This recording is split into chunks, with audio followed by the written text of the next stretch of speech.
What is up guys, welcome back to another video. Today we're going to be doing here a chill session video where we're going to be focusing on actually building a deck and kind of discussing how the format actually is. That way we could formulate a kind of build that would actually suit this particular format. So without further ado, let's just take a look at what we actually have over here. I am essentially building a spiral deck, or a Phantasm Spiral deck that is, to be specific here. And this is a really peculiar deck because a lot of people definitely don't expect this particular deck out there, and it definitely does catch a lot of people off guard. So you already have that as an advantage, but there is definitely a lot of other things to consider as well. And so we're going to take a look at every single card I think is possible. This is not necessarily my deck or anything. I mean, as you can see, this is a very big extra deck, and here is definitely more than 40 cards, but it's just cards I picked out that I thought would actually work out for this particular deck. So we're going to go over a few of these and get a basic idea on how we could build this deck to work within this particular format and take on all the decks that's currently out there. However, before I do get started, I would like to remind you guys to drop a like, share, comment, and consider subscribing as well if you enjoy this kind of content. It really does help. But with that being said, let's begin. So let's firstly take a look at what we actually have here for the monsters of the main deck itself, or at least the main core. So we have over here our Phantasm Spiral Dragon. Now I actually do have 3 copies of this, but you don't necessarily need to play 3 copies. You could get away with playing even 1 copy. Some builds do play 2, and there are some builds that can also play 3 as well, but it is essentially the main monster that well, it's not our main monster, but it's our representative monster for the deck. So you want to play at least 1 copy of it. It's 2900 anyway, just really easy to summon out, and definitely does the job there. But we also have like generic beat sticks like Megalos Smasher and also the Sabersaurus. You could either search these out via Painful Decision, or you could search them out via Fossil Dig. So they are definitely nice as well, as they're dinos and they are normal summon monsters.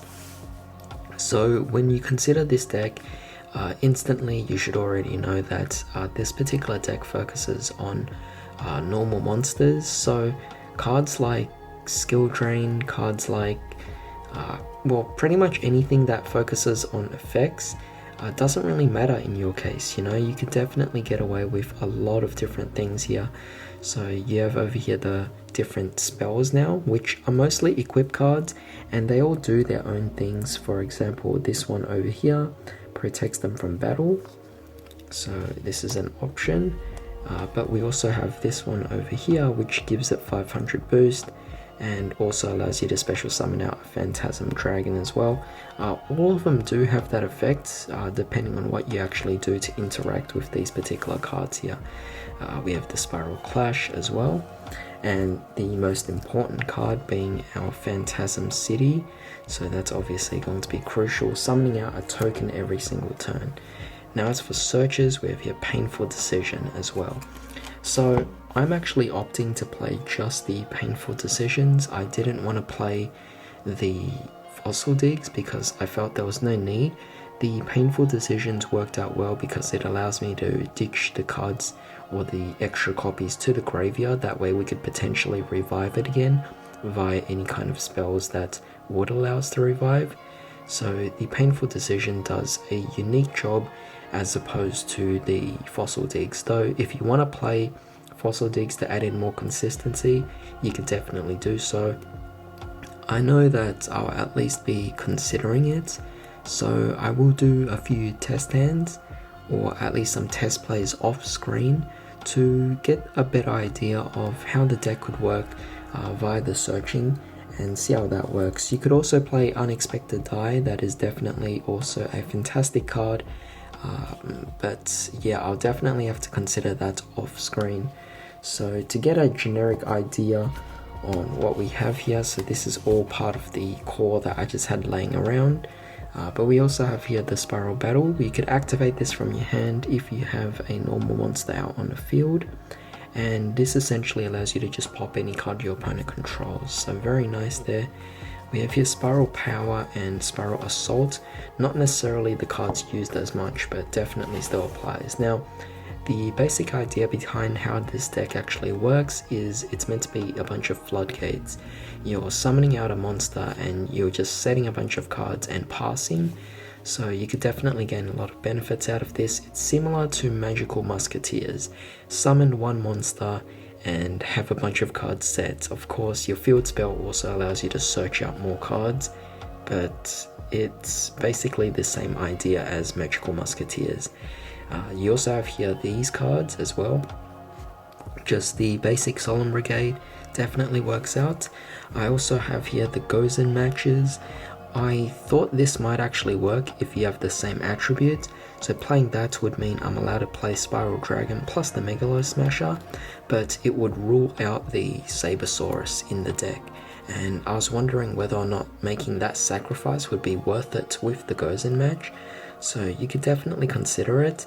I was thinking if you side this in your side deck, you could swap it out with the Sabersaurus back and forth between different ways of doing things. So that is an option. We also have over here the Rivalry of Warlords. This focuses on the same type, and this would rule out the Spiral Dragon. You could still play it at one copy at the most minimal amount, but you could still play the Megalo Smasher and the Sabersaurus since they're the two dinosaurs in the deck itself. So you could also side this in the side deck as well, definitely making it really viable, very fantastic. I am also playing here Gameciel because firstly it's water, but sometimes there are monsters that you just can't deal with, so you just get rid of it using your kaijus and you just beat over it. You could play way more kaijus, you don't have to play just the Gameciel, just anything that is weaker than the Spiral Dragon, or anything that is weaker than the Megalo Smasher or the Sabersaurus, because obviously you guys remember which one was it? The Spiral Grip allows you to equip your own monsters and boost it up by 500 attack, meaning it will get over anything that is 2400 or less. So with that being said, you play Gameciel and you could play one of the other ones as well, Sticky Strings. If you play those particular kaijus, then you could definitely beat over them via your own cards. Otherwise, where is it? I have it here somewhere. Prankatops is also another option you could play in the deck as well, but here's the other Gameciel that I had. And as you guys already took a glimpse at this, I have a few other cards as well. We'll come back to the extra deck, but I have Cosmic Cyclone, Effect Veiler, Ash. As I said, it works in a similar case to the Magical Musketeers, so playing a bunch of hand traps definitely works. Caught by the Grave, you know, all of these are really nice. The Monster Reborn, as I said, could definitely work with whatever you ditched at a graveyard. But yeah, just a good variety of hand traps and generic cards that could definitely work. And that's what I love about this particular deck, is the flexibility of the deck itself, allowing you to fit in so many other generic cards into the deck. And I think that's definitely something that is very rare. You could even play the Gamma package. The Gamma package is actually really good in this deck, because if you just have one monster on the board and the opponent removes it, then you have the Gamma at the ready.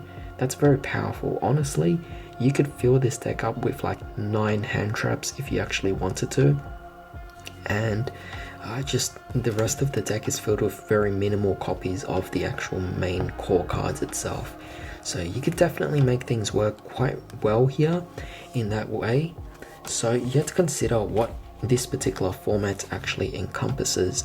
A lot of people are actually playing quite a few back row hates, particularly virtual worlds is something you have to be concerned about, because I think that definitely will serve as a challenge for this particular deck here. You have a lot of virtual world players willingly playing Cosmic Cyclones, Twin Twisters and Harpy's Feather Dusters with the intention of popping your back row Fortunately, you do have some cards that can activate from the hand, and fortunately, your equip spell cards are only temporary anyway, so it does allow you to manipulate your resources really well on the board there. But with that being said, it does leave your field spell quite vulnerable, and you might want to consider playing a field barrier if you actually want to protect your own cards. But I guess that's something that we'll have to test out back and forth just to see how things go.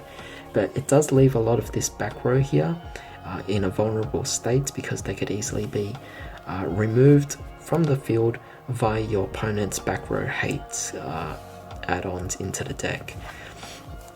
So that is definitely one of the disadvantages, is that since we're relying so much on back row, any decks that do focus on back row hate will definitely take that away from us. However, our advantage is the fact that this deck is unexpected. Your opponent won't even know how to play against this, and so you would actually have back row plus hand traps to actually stop them.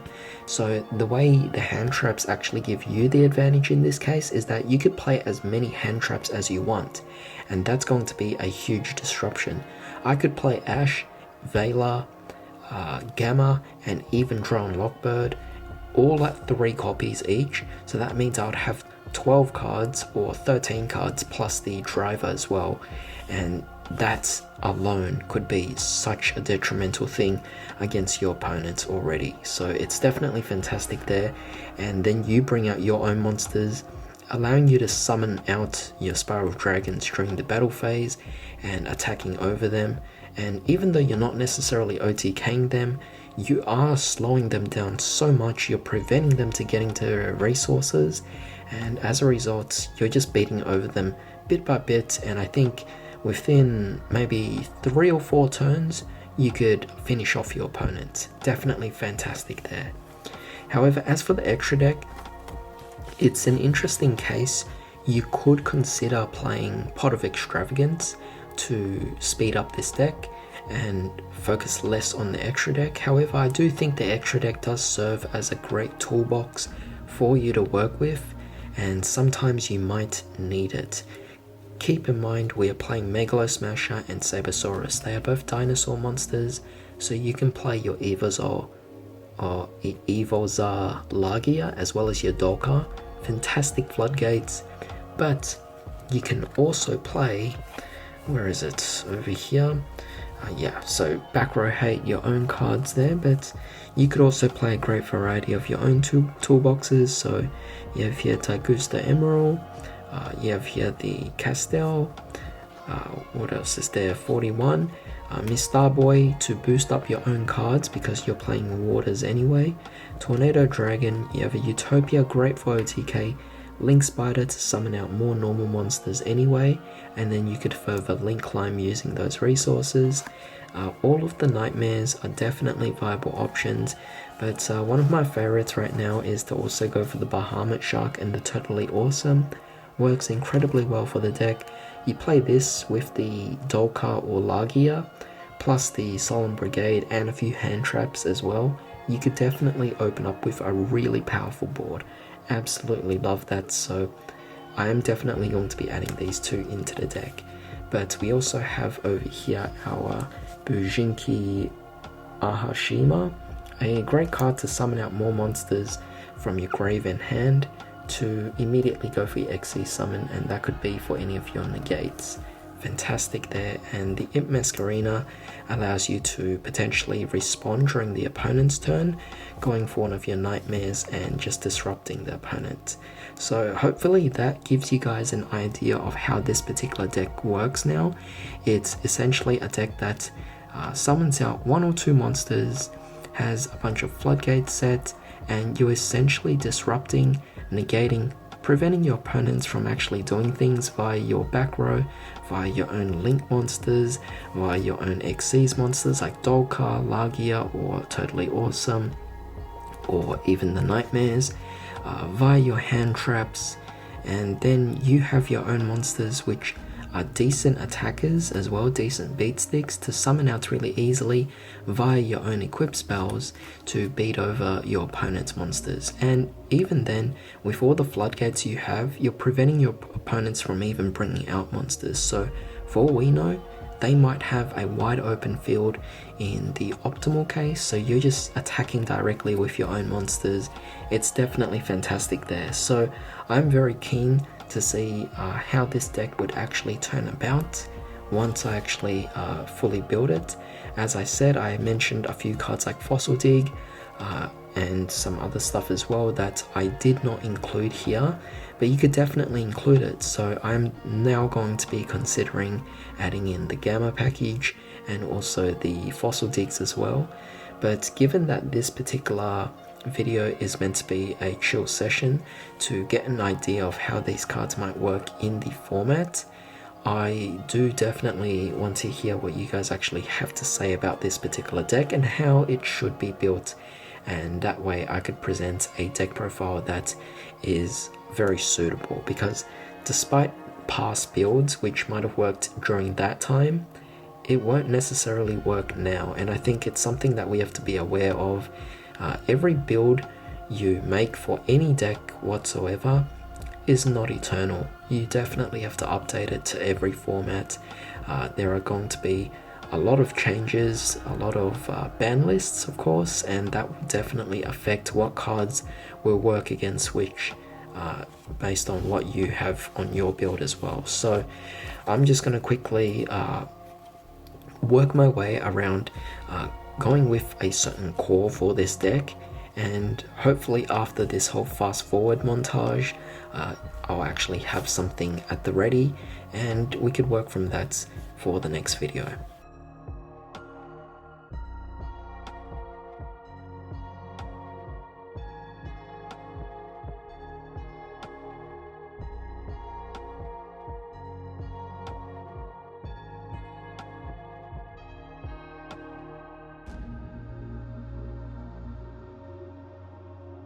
Alright, so here's our build that I basically went with. It's kind of like a basic outline, a basic sketch of how this deck might have actually been working out, and it's definitely very interesting. Don't consider this the final build. I have a lot to consider. For example, this deck here, I don't have Fossil Digs yet, so I'm gonna add in the Fossil Digs. I'm gonna add in the Gamma package. I might also add in a Terraforming and also a Field Barrier to keep my cards protected as well. And don't forget the extra deck. I think I have 12 cards over here. So 1, 2, 3, 4, 1, 2, 3, 4, that makes 8. 1, 2, 3, 4, so 12, 13. So the remaining 2 spots will go to Dolka and Lagia, and that would actually complete the extra deck. Oddly enough, I actually found the extra deck to be quite a tight fit, because you have so many great toolbox cards allowing you to adapt to so many situations, and yeah, it's just really amazing, I found. And playing an Extravagance doesn't really work well for this deck. So yeah, that's definitely something new that I've actually learnt. But with that being said, I do actually like the build that's actually going right now. I am actually considering taking out the Sabersaurus, just because I think that there's so many hand traps and this deck will definitely be exceeding 40. We do have here the field spell. You have to play 3 of it, playing 2 copies of each of the equipped spells, and we're playing the Painful Decisions. Now, I would swap out the Painful Decisions for Fossil Digs if you were actually taking out the Sabersaurus. However, if you're playing Sabersaurus and Megalosaur, then you could definitely still play the Painful Decision and that would still work out. We're also playing here 3 of this to just pop any cards. It's so powerful, and it's not even once per turn, so you can just activate as many of these as you want. You also have a Spiral Power just to boost up your own monsters, but I think that only applies in a very rare circumstance, so I'm only playing 1. A few other generic cards here as well that could definitely work out. And that's the essential basic skeleton of this deck. Obviously a few adjustments, but with what I have here, it's definitely somewhere close to 40, if not over 40. And so what I do is I essentially take this, I do a few test ends off screen, test it out, and depending on how it works, I adjust it, adding in cards like the Gamma package instead, Fossil Digs, Terraformings, more Kaijus, potentially even a Kaiju package with the Slumbers. Just plenty of different options available, allowing me to test things out to create the most optimal build. That way it will be ready from the time we actually get to the deck profile. As for the side deck, I've even considered putting in Rivalry and Goes and Match, making great additions here, and of course I have my Kaijus at the ready as well. So this deck has definitely been quite interesting because it's such a unique deck, to the point where the opponent will definitely be caught off guard when they go up against it. So I hope you guys actually found this particular video enjoyable. It's just something that's a bit more freestyle and not really going with a certain structure. As a result, it might seem a little more liberating in terms of what I'm actually doing here. But at the same time, I hope this actually gives you a bit of an idea on the way I do deck building, and maybe this could actually help you guys out. Otherwise, I'm also open to taking a lot of suggestions as well. But with that being said, I do thank you guys for joining me today. I hope you all have a fantastic day. I'll see you all next time.